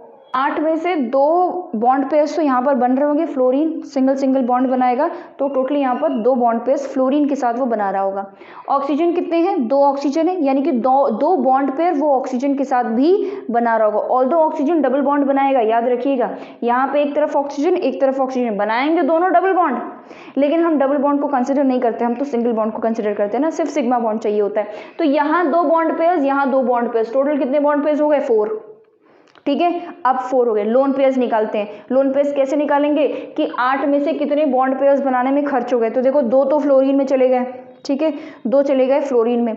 उसके बाद ये जो ऑक्सीजन है, ये जो ऑक्सीजन है, दोनों ऑक्सीजन क्या बना रहे होंगे, डबल बॉन्ड, यानी कि इसको डबल बॉन्ड बनाने के लिए 2 इलेक्ट्रॉन देना पड़ेगा और इसको डबल बॉन्ड बनाने के लिए 2 इलेक्ट्रॉन देने पड़ेंगे, तो यहाँ 2 यहाँ 2, 4, और जो 2 फ्लोरीन को दिए थे 6, यानी कि 8 में से 6 चले गए बॉन्ड पेयर्स में, ठीक है। बचा कितना, 2, यानी कि कितना लोन पेयर, +1, एक लोन पेयर 4 बॉन्ड पेयर। अच्छा, अब उसके बाद देखो वैल्यू कितनी आ जाएगी, 5 यानी कि sp3d यानी कि ट्राइगोनल बाइपिरामिडल। में ज्योमेट्री लिखनी है क्योंकि बहुत बड़ा नाम है, ठीक है, तो ज्योमेट्री इसका क्या होगा, ट्राइगोनल बाइपिरामिडल। फटाफट से बनाते, देखो xe हमने यहाँ लगा दिया, ठीक है, हमने यहाँ पर xe लगा दिया। देखो इसकी ज्योमेट्री कैसे बनती है, इसकी ज्योमेट्री ऐसे बनती है, एक तो आपने लोन पेयर निकाल दिया, ठीक है, यहाँ कर दिया हमने f, यहाँ कर दिया हमने दूसरा f, ये हो गया है डबल बॉन्ड ऑक्सीजन, ये हो गया है डबल बॉन्ड ऑक्सीजन। काफ़ी बड़ा और खूबसूरत बनाया मैंने, ठीक है, ताकि आपको समझ में आए।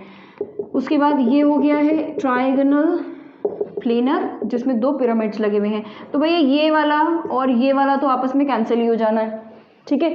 लेकिन क्या ट्राइगोनल प्लेनर का कैंसिल होगा, ट्राइगोनल प्लेनर का कैंसिल होगा, नहीं, ना तो तीनों एटम सेम है, ना तो तीनों लोन पेयर सेम है, कुछ सेम नहीं है, यानी कि ये क्या है, इसका mu will not be equal to 0 and this will be polar. कैसा होगा ये, पोलर होगा, ठीक है। चलो इसको लिखो, फिर आगे 9th एग्जाम्पल हम लेते हैं XeF4 का, ठीक है। अभी तक sp3 कर रहे थे और sp3d2 का अब हम लोग एग्जाम्पल करेंगे। तो देखो यहाँ पर जेनॉन, यहाँ पर एक नोबल गैस है, यानी कि 8 इलेक्ट्रॉन, जिसमें से 4 उसने दे दिए हैं बॉन्ड पेयर्स बनाने के लिए, है ना, 4 उसने, 4 फ्लोरीन है, तो यानी कि Z की अगर हम वैल्यू निकालेंगे तो 4 तो उसके बॉन्ड पेयर्स हो गए, ठीक है। अब 4 जब इलेक्ट्रॉन बॉन्ड पेयर्स के लिए दे दिए तो बचे कितने, 4, और 4 बचने का मतलब 2 लोन पेयर्स, है ना, 2 लोन पेयर्स। तो 4 + 2 कितना हो गया है, 6 यानी कि sp3d2 यानी कि ऑक्टाहेड्रल, ठीक है। ये देखो लिख भी लिया मैंने, ज्योमेट्री थोड़ी सी आलसपना अपनी हटाकर क्या लिख दिया है, ऑक्टाहेड्रल। तो बनाते हैं अब, देखो ऑक्टाहेड्रल ये रहा जेनॉन। अच्छा, कितने लोन पेयर्स हैं, 2।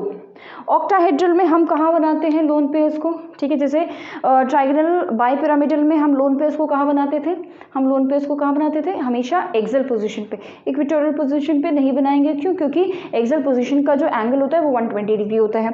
ऑक्टाहेड्रल में सारे एंगल्स 90 डिग्री हैं, सारे एंगल्स कैसे हैं, 90 डिग्री है, तो सारे एंगल्स 90 डिग्री है, इसलिए हम लोन पेयर्स को कहाँ बनाते हैं, इक्वेटोरियल पोजीशन पे। लोन पेयर्स को 2 लोन पेयर्स हैं, ये रहा एक और ये रहा एक, 2 लोन पेयर्स हमने क्या बना दिया इसको, इक्वेटोरियल पोजीशन पे, और ये एक्सियल पोजीशन पे हमने फ्लोरीन बना दिया, ठीक है, फ्लोरीन बना दिया।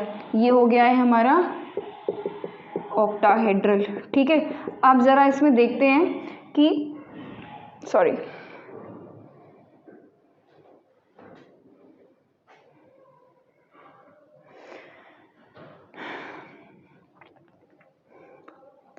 अब ज़रा इसमें देखते हैं कि ये पोलर आता है कि नॉन पोलर आता है। देखो बड़े ध्यान से समझ में आ गया होगा आपको लोगों को। ये देखो यहाँ पे ये है डाइपोल मोमेंट इस डायरेक्शन में, इस डायरेक्शन में, इस डायरेक्शन में और इस डायरेक्शन में डाइपोल मोमेंट जा रहा है। तो हमें पता है कि यहाँ पर ये सारा डाइपोल मोमेंट एक दूसरे को कैंसिल कर दिया। ये और ये अपोजिट डायरेक्शन में कैंसिल, ये और ये अपोजिट डायरेक्शन में कैंसिल, ये रहा लोन पेयर ऊपर के डायरेक्शन में, ये रहा लोन पेयर नीचे के डायरेक्शन में, सब कैंसिल, सब कैंसिल हो गया। क्या हो गया है, म्यू इज इक्वल टू 0, यानी कि ये कैसा है, नॉन पोलर हो गया है। ठीक है, ये मॉलिक्यूल हमारा, ये एग्जाम्पल हमारा नॉन पोलर हो गया है। ठीक है, इसको लिख लो। फिर उसके आगे अब हम लोग बेंजीन रिंग वाले कुछ करेंगे। ठीक है, जो साइक्लिक वाले में होते हैं उसमें भी हम एक आध एग्जाम्पल्स कर लेंगे। अब देखो, अब जो हमें एग्जाम्पल करने हैं वो मैं आप लोगों को कुछ बेंजीन रिंग के, या ये कह लीजिए कि रिंग के डाइपोल मोमेंट हमें कैसे निकालना है इसके बारे में हम बात करेंगे। ठीक है, लेकिन उससे पहले आपको चाहिए एक फॉर्मूला। देखो फॉर्मूला यूज़ नहीं करना है, फॉर्मूले सिर्फ लॉजिक के लिए यूज़ करने हैं। ठीक है, कहीं पर भी क्वेश्चन में आपको ये नहीं निकालने के लिए आएगा कि इसका डाइपोल मोमेंट बताइए, नहीं, आपको बस ये पूछेगा कि पोलर है नॉन पोलर है। ये आपसे पूछ लेगा कि इससे ज़्यादा पोलर है, इससे कम पोलर है, ऑर्डर बताइए पोलैरिटी का, इंक्रीजिंग डिक्रीजिंग, बस यही। ठीक है, तो कैलकुलेट नहीं करना है, लेकिन फिर भी लॉजिक के लिए हमें फॉर्मूला चाहिए। देखो फॉर्मूला क्या है, म्यू इज इक्वल टू, देखो म्यू क्या होता है, डाइपोल मोमेंट किसी भी मॉलिक्यूल का है क्या एक्चुअल में, resultant of all the dipole moments of all the bonds, जितने भी बॉन्ड्स हैं सबके डाइपोल मोमेंट का रिजल्टेंट है। तो मान लीजिए कि हमें रिजल्टेंट निकालना है डाइपोल मोमेंट का, किसी मॉलिक्यूल का डाइपोल मोमेंट निकालना है। तो ये हो गया है म्यू1 का स्क्वायर प्लस म्यू2 का स्क्वायर प्लस म्यू1 म्यू2 कॉस थीटा। ठीक है, अभी इससे पहले जितने भी हमने एग्जांपल्स किए हैं, कई लोग बताते हैं कि उसमें भी ये फॉर्मूला यूज़ हो सकता है। बिल्कुल यूज़ हो सकता है, क्यों नहीं यूज़ करेंगे, फॉर्मूला है तो यूज़ करेंगे, लेकिन ज़रूरत नहीं है। इससे पहले कि जितने भी एग्जांपल्स सब तो मैंने इतनी आसानी से आपको करके बता दिए, उसमें फॉर्मूला इतना कॉम्प्लिकेट करने की ज़रूरत ही नहीं है। ठीक है, कॉम्प्लिकेट हम कहाँ करेंगे, जहाँ पर किसी और चीज़ से काम नहीं बन पाएगा, तो वहाँ पर। अब देखो यहाँ पर क्या है, कॉस थीटा। अब हमें पता है कि कॉस थीटा की जो वैल्यू है ना, वो जितनी ज़्यादा, थीटा की वैल्यू जितनी ज़्यादा होगी, है ना, कॉस थीटा की वैल्यू जितनी ज़्यादा होगी उतनी ज़्यादा वैल्यू होगी म्यू की। अगर थीटा की वैल्यू ज़्यादा चाहिए और म्यू की वैल्यू ज़्यादा चाहिए, तो थीटा की वैल्यू कैसी होनी चाहिए, कॉस थीटा की वैल्यू ज़्यादा और म्यू की वैल्यू को ज़्यादा चाहिए, तो थीटा की वैल्यू कैसी होनी चाहिए, कम होनी चाहिए, जीरो नहीं होनी चाहिए, कम होनी चाहिए। ठीक है, जितनी कम से कम थीटा की वैल्यू होगी उतनी ज़्यादा आपकी कॉस थीटा की वैल्यू होगी। हमें पता है साइन के केस में थीटा बढ़ता है तो साइन थीटा की वैल्यू बढ़ती है, और कॉस थीटा एग्जैक्टली उसका ऑपोजिट होता है। ठीक है, उतना ही ज़्यादा हमारा क्या होगा, म्यू होगा। क्वेश्चन ये कि थीटा है क्या, ये थीटा क्या है, दो डाइपोल मोमेंट के बीच का एंगल। ठीक है, मैंने यहाँ पे 90 बना दिया, 90 नहीं बनाते हैं हम यहाँ पर। ठीक है, 90 नहीं बनाएंगे, कोई दूसरा एंगल, कोई भी एंगल। ठीक है, ये मान लीजिए कि ये है म्यू1, ये है म्यू2, ये दो बॉन्ड्स हैं। ठीक है, ये दो बॉन्ड्स हैं, दो डाइपोल मोमेंट्स हैं, और इसके बीच का एंगल थीटा है। ठीक है, इसके बीच का एंगल क्या है, थीटा। तो उस केस में हम ये फॉर्मूला, अगर ऐसी स्थिति फंस जाती है तो उस केस में हम यहाँ ये वाला फॉर्मूला यूज़ करेंगे। हम देखेंगे कि एंगल कैसा है, जिसका एंगल ज़्यादा होगा उसका म्यू क्या होगा, या डाइपोल मोमेंट कैसा होगा, कम। जिसका एंगल कम होगा उसका डाइपोल मोमेंट ज़्यादा होगा। बस आपको यही देखना है, एंगल क्या देखना है, एंगल ज़्यादा है डाइपोल मोमेंट कम, एंगल कम है डाइपोल मोमेंट ज़्यादा। ठीक है, क्लियर हो गई बात। एग्जाम्पल कर ले फटाफट। चलो एक एग्जाम्पल इसका मैं यहीं पर करा देती हूँ। ठीक है, पहला एग्जाम्पल हमने क्या ले लिया है, देखो बेंजीन रिंग का। देखो मैंने यहाँ पे ये चीज़ बेंजीन रिंग में ही होगी, ये जो फॉर्मूला जो मैंने अभी यहाँ लगाया है ये हम बेंजीन रिंग के रिस्पेक्ट में ही बात करेंगे। क्यों, क्योंकि बेंजीन रिंग होता है प्लेनर। ठीक है, प्लेनर क्यों होता है, क्योंकि यहाँ पर जितने भी कार्बन है सब कौन सा है, क्या हाइब्रिडाइजेशन है सबका, sp2। ठीक है, sp2 हाइब्रिडाइजेशन है, और sp2 कैसा होता है, प्लेनर ही तो होता है। sp2 हाइब्रिडाइजेशन का मतलब क्या हो गया, कंपाउंड आपका प्लेनर है, ट्राइगोनल प्लेनर होता है ना, प्लेनर है। ठीक है, sp2 हाइब्रिडाइज्ड है, इसलिए जहाँ डबल बॉन्ड दिख जाए कार्बन में वहाँ क्या दिख जाए, क्या समझ लेना कि वो कैसा है, प्लेनर। तो उसे बेंजीन में ही होगा ये। ठीक है, लेट्स से अब देखो बेंजीन में मान लीजिए कि मैंने यहाँ पर एक, लेट्स से यहाँ लगा दिया है मैंने क्लोरीन। ठीक है, क्लोरीन सबसे ये बड़ा फेमस है एग्जाम्पल, बड़ा कॉमन सा एग्जाम्पल, सब इसी से शुरुआत ही करेंगे। ठीक है, क्योंकि ये सबसे आसान है। तो हमने यहाँ लगा दिया है क्लोरीन बेंजीन रिंग में, मान लीजिए कि ये ए है। ठीक है, और अब मैंने बेंजीन रिंग की दो बेंजीन लगाऊंगी मैं, एक यहाँ लगा दिया और एक यहाँ लगा दिया, लेट्स से। ठीक है, एक और लगा देते हैं, एक और बेंजीन ले लिया जिसमें मैंने क्लोरीन एक यहाँ लगाया है, एक यहाँ लगा दिया है क्लोरीन ए, ये हो गया बी, और ये एक और मैंने क्लोरीन ले लिया है, 2 क्लोरीन ले लिया है बेंजीन रिंग पे, एक यहाँ लगाया है, और अब कोई जगह बची है ये, ठीक है, ये हो गया है सी।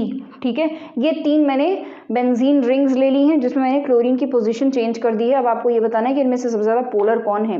ठीक है, पोलर देखने के लिए हम क्या देखेंगे, ये थीटा वाला एंगल, ठीक है, एंगल देखेंगे। ठीक है, मैं बताऊंगी आपको एंगल क्या होता है। उससे पहले मैं आपको ये बता दूं कि ये जो पोजिशंस है इनको हम क्या बोलते हैं। देखो, किसी भी बेंजीन रिंग में, ठीक है, किसी भी बेंजीन रिंग में अगर यहाँ पे कोई भी लगा हुआ है, कोई भी सब्स्टिट्यूएंट लगा हो सकता है क्लोरीन हो सकता है NO2 हो सकता है CH3 हो सकता है CH हो, कुछ भी हो सकता है, कुछ भी, कोई भी यहाँ पर लग सकता है X की जगह पर।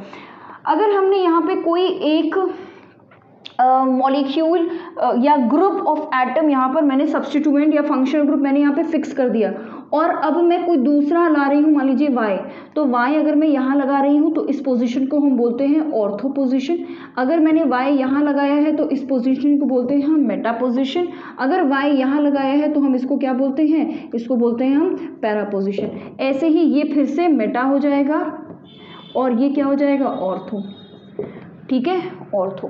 तो किसी भी बेंजीन रिंग में जिसमें एक को अगर हमने फिक्स कर दिया तो उसके रिस्पेक्ट में हम चेक करेंगे कि अगर उसके जस्ट बगल वाले में होगा तो ऑर्थो, एक छोड़ के होगा मेटा, उसके जस्ट ऑपोजिट होगा तो पैरा, और अगर उसके इस तरफ होगा तो मेटा और इधर होगा तो ऑर्थो। तो ये पोजीशन होती है। तो यहाँ पे जरा मुझे बताओ, अगर हमने इस क्लोरीन को फिक्स कर लिया तो ये कौन से पोजीशन पे है, ये मेटा पोजीशन पे है।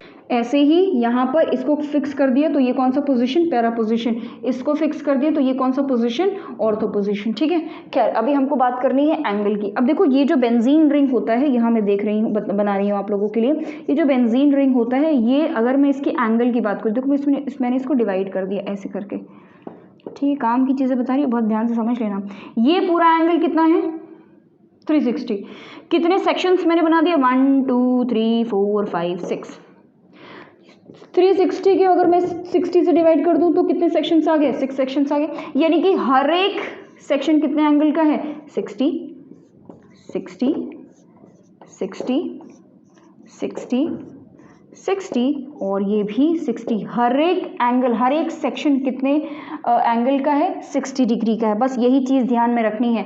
तो अगर यहाँ पर हम बात करें तो ये और ये, इनके बीच में कितना एंगल होगा, 60 + 60 कितना हो गया, 120। तो यहाँ मैं बना दे रही हूँ, देखो ये जैसे हम लोगों ने यहाँ बनाया था, तो ये हो गया और ये हो गया, कितना एंगल हो गया, 120 डिग्री। ठीक है, अच्छा इसमें बताओ, देखो इसमें ये कितना एंगल होता है भाई, ये क्या है, 180 डिग्री है। ये तो स्ट्रेट हो गया ना, एक इधर और एक इधर, कितना हो गया, 180 डिग्री। थीटा की वैल्यू निकल रही है, ये थीटा जितना ज़्यादा डाइपोल मोमेंट उतना कम। यहाँ देखो, ये है एक एंगल और ये रहा दूसरा एंगल, कितना एंगल बन गया, 60 डिग्री। ठीक है, तो सबसे कम थीटा किस में है, इसमें, यानी कि सी का डाइपोल मोमेंट सबसे ज़्यादा होगा। ठीक है, अगर हम डाइपोल मोमेंट की लिख लेना भैया, यहाँ पे डाइपोल मोमेंट लिख लो, पता चला जब पढ़ने बैठो दोबारा नोट्स खोल के तो आपको समझ में ही ना आए कि हमने किसका ऑर्डर लिखा है। तो यहाँ पे डाइपोल मोमेंट का ऑर्डर लिखा है, सी सबसे ज़्यादा, सी का डाइपोल मोमेंट सबसे ज़्यादा। उसके बाद बताओ बी, ए का, उसके बाद फिर बी का। ठीक है, तो ये सबसे आसान क्वेश्चन था, इससे आसान क्वेश्चन तो आ ही नहीं सकता इस वाले फॉर्मूले पे बेस्ड। ठीक है, अब थोड़ा सा अब इसमें चेंज लाते हैं। ठीक है, इसको लिख लो, ये इंपॉर्टेंट था।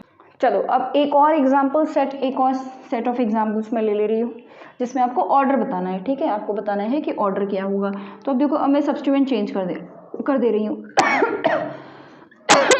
सॉरी, यहाँ मैंने ले लिया लेट्स से NO2। ठीक है, NO2 ग्रुप ले लिया है मैंने यहाँ पर। अच्छा, उसके बाद फिर ये हो गया NO2, ये हो गया है A।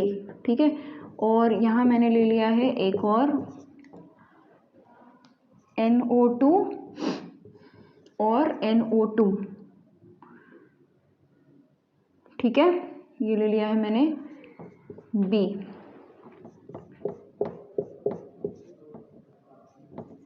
NO2 NO2। ठीक है, C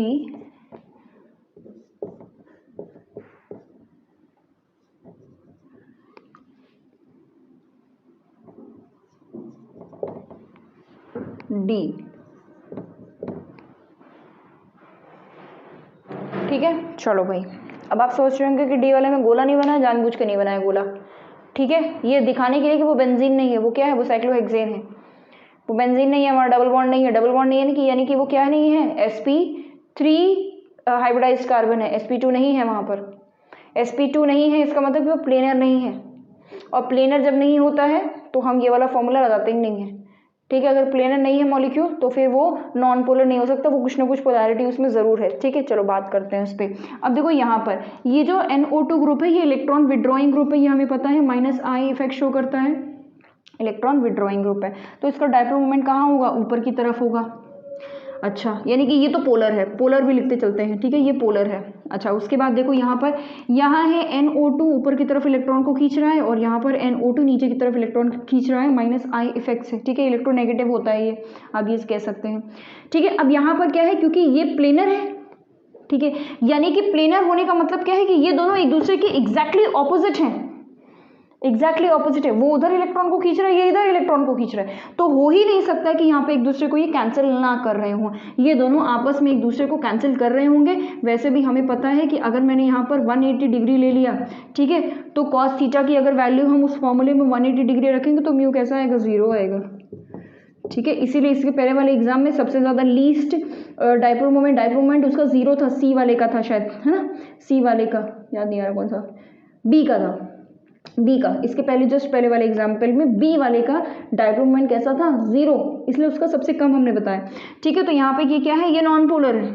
ये कैसा है, ये नॉन पोलर है। इसको देखो जरा, अब इसकी शक्ल देखो, इसमें एंगल बताओ कितना है, ये है इधर और ये है इधर, कितना एंगल है, 120 डिग्रीज, 120 डिग्रीज, ठीक है, कैसा है, 120 डिग्री एंगल है इसका।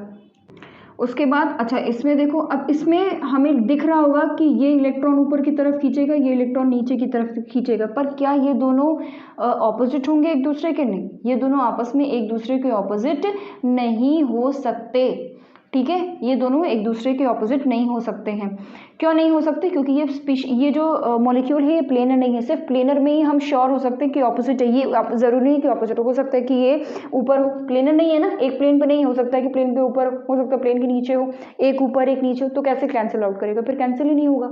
तो इसीलिए हम यहाँ पर दिख रहा होगा कि ये नॉन पोलर आना चाहिए इसके लिए, लेकिन ये नॉन पोलर नहीं है, ये कैसा है, पोलर, यानी कि इन चारों में ABCD में नॉन पोलर कौन आया, सिर्फ ये, यानी कि सबसे कम पोलैरिटी किसकी होगी, बी की सबसे कम होगी। उसके बाद देखो किसकी होगी, उसके बाद पोलैरिटी किसकी होगी, किसकी ज़्यादा होगी या किसकी कम होगी, देखो सबसे ज़्यादा पोलैरिटी इसकी होगी, क्योंकि इसका सारा का सारा डायपोल मोमेंट किस तरफ है, ऊपर की डायरेक्शन में है, सारा का सारा डायपोल मोमेंट कहाँ है, ऊपर की डायरेक्शन में, सबसे ज़्यादा पोलैरिटी इसकी होगी, ए सबसे ज़्यादा पोलर होगा। उसके बाद बात आती है सी और डी में। अब देखो सी और डी में हम कंपेयर नहीं कर सकते, ठीक है, हम अपनी मर्जी से नहीं लिख सकते कि ये ज़्यादा होगा ये कम होगा, ये कम होगा ये ज़्यादा होगा, ये एक्सपेरिमेंटली डिटरमाइन हो सकता है, बाकी हमारे पास कोई लॉजिक नहीं है जिससे हम बता सके कि इन दोनों में से कौन ज़्यादा या कौन कम होगा। तो हम C/D दोनों लिख दे रहे, हो सकता है C या D में से कोई भी हो सकता है, हम पोलैरिटी कंपेयर नहीं कर सकते। मैंने आपको बताया ना पोलैरिटी क्या है या डायपोल मोमेंट क्या है, एक क्वांटिटेटिव, जब तक हमें एग्जैक्ट वैल्यू उसकी नहीं पता चलेगी तब तक हम नहीं कंपेयर कर पाएंगे। हम उन्हीं को कंपेयर कर सकते हैं जिसमें हमें लॉजिक लगा के हम ये पता लगा कि अच्छा इसका कम होगा या इसका ज़्यादा होगा, ठीक है। चलो ये हो गया है एक टाइप का क्वेश्चन। अच्छा अब कुछ एक्स्ट्रा, चलो अच्छा इतना लिख लो, उसके बाद फिर इसके आगे हम एक्स्ट्रा क्वेश्चंस कराते हैं शुरू से, जो थोड़ा सा इम्पोर्टेंट डिफरेंट टाइप के क्वेश्चंस होंगे। अब कुछ इम्पोर्टेंट एग्जाम्पल्स ऐसे जो कि अगर आपने पढ़ा होगा तो आप इनको कर पाएंगे, अदरवाइज हो सकता है कि आप इनको ना समझ पाएँ कि करना क्या है।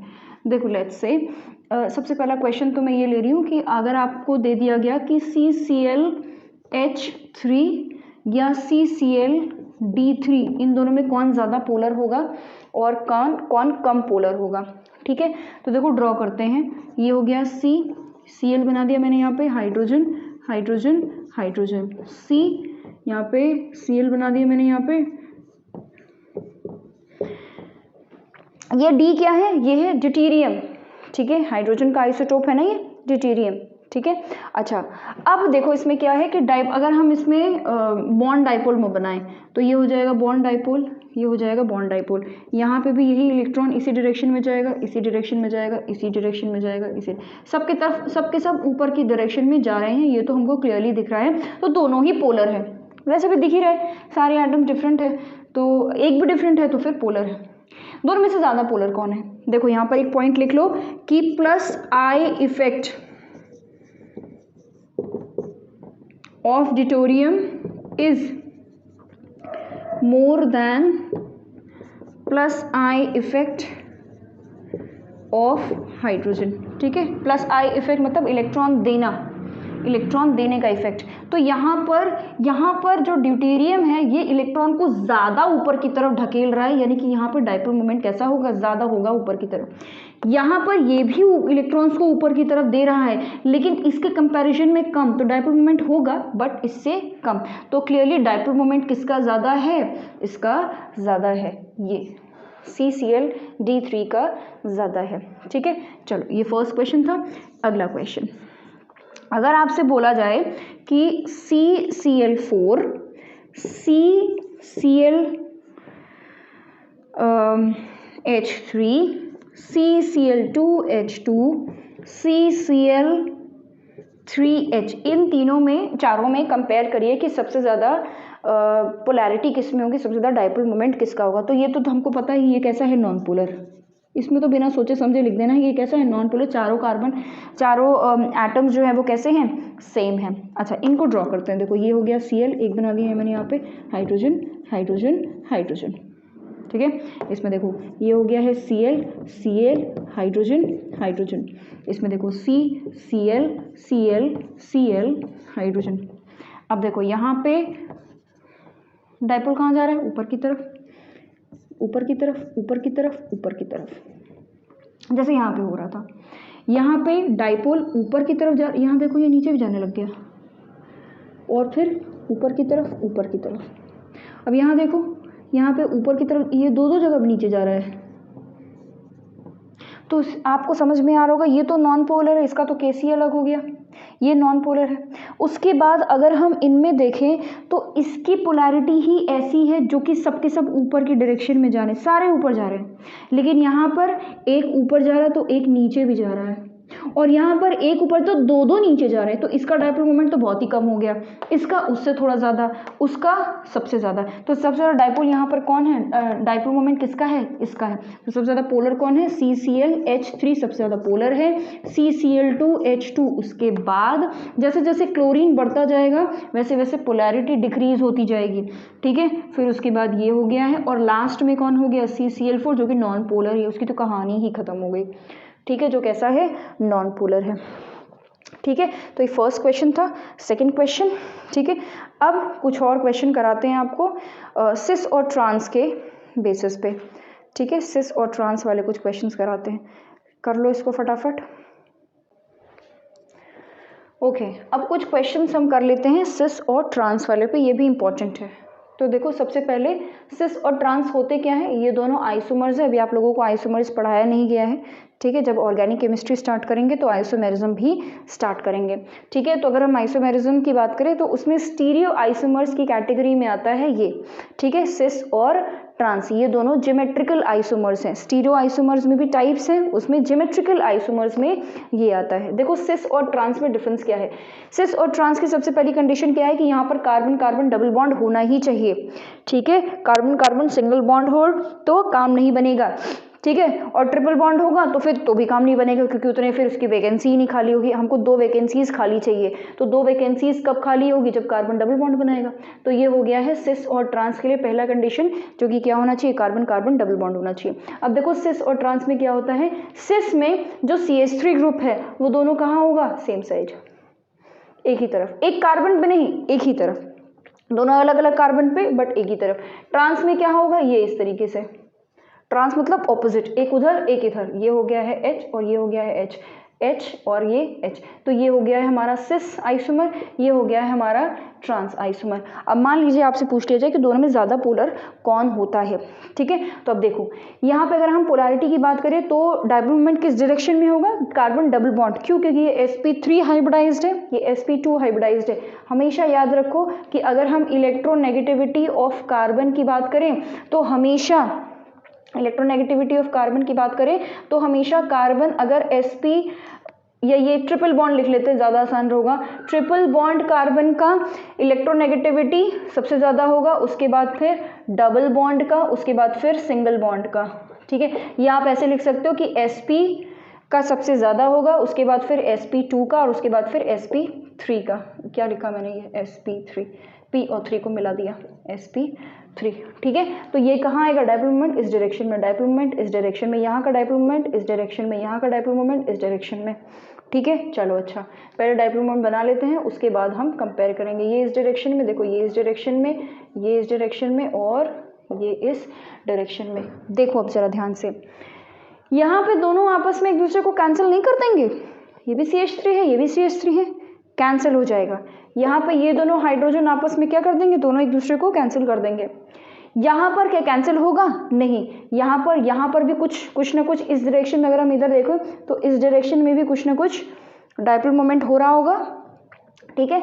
और अगर इधर देखें तो इस डायरेक्शन में भी कुछ ना कुछ डायपोल मोमेंट हो रहा होगा, ऐसे नीचे की तरफ जाएगा ना, है ना। इसका डायपोल मोमेंट ज़्यादा इस डायरेक्शन वाला, ये कम है तो ये नीचे की तरफ जाएगा, सॉरी, और ये भी नीचे की तरफ जाएगा, तो कुछ ना कुछ डायपोल मोमेंट तो निकल के आएगा।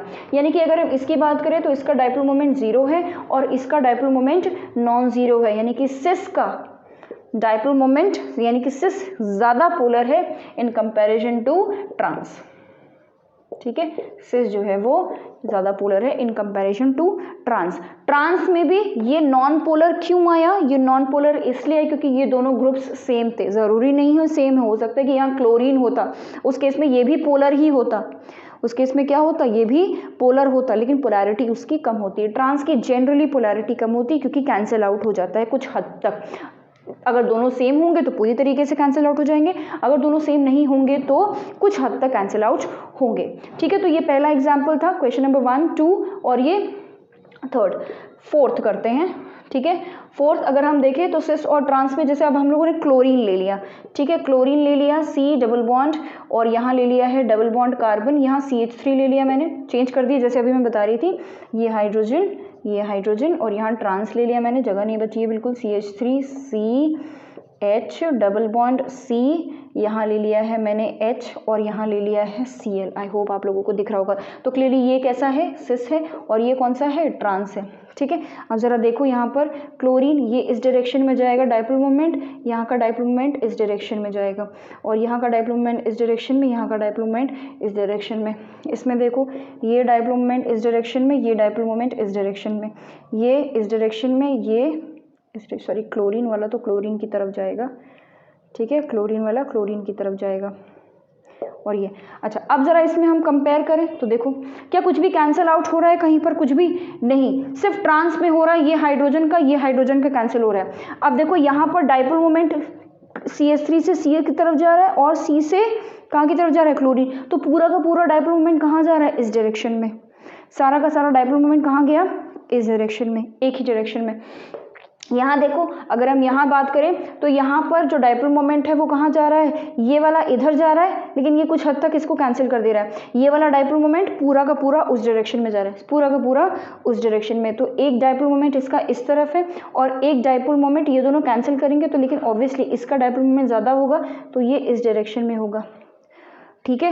ये एक देखो ये वाला डायपोल मोमेंट, ये वाला और ये वाला, ये दोनों जुड़ जाएंगे, दोनों एक तरफ है, ये दोनों जुड़ जाएंगे। ये दोनों एक दूसरे के अगेंस्ट आ तो रहे हैं, लेकिन इसका डायपोल मोमेंट ऑब्वियसली ज़्यादा, नहीं तो हाइड्रोजन है, जरा सा एटम है, ये इसका डायपोल मोमेंट ज़्यादा होगा तो कुछ हद तक ये कैंसिल तो होगा, लेकिन फिर भी पूरा कैंसिल नहीं होगा, तो ये नीचे की तरफ इस तरीके से जाएगा। अब ज़रा मुझे अब बताइए कि दोनों में से ज़्यादा डायपोल मोमेंट किसका होगा, ज़्यादा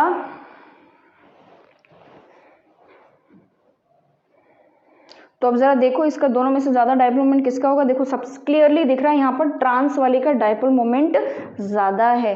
क्यों ज़्यादा है? क्योंकि सारा का सारा डाइपोल मोमेंट एक ही डायरेक्शन में जा रहा है, लेकिन यहाँ पर कुछ इधर जा रहा है और कुछ इधर जा रहा है। डेफिनेटली कुछ ना कुछ कैंसिल हो जाएगा। ये जो इधर जा भी रहा है वो कैंसिल हो जाएगा। यहाँ पर सब के सब एक डायरेक्शन में जा रहा है। तो अगर हम यहाँ बात करें तो यहाँ पर सिस का डाइपोल मोमेंट कम है और ट्रांस का डाइपोल मोमेंट ज़्यादा है। ठीक है, तो आपको पता ही है कि हम जो रूल बनाते हैं केमिस्ट्री में वो खुद ही ब्रेक कर देते हैं, एक्सेप्शंस आ जाते हैं।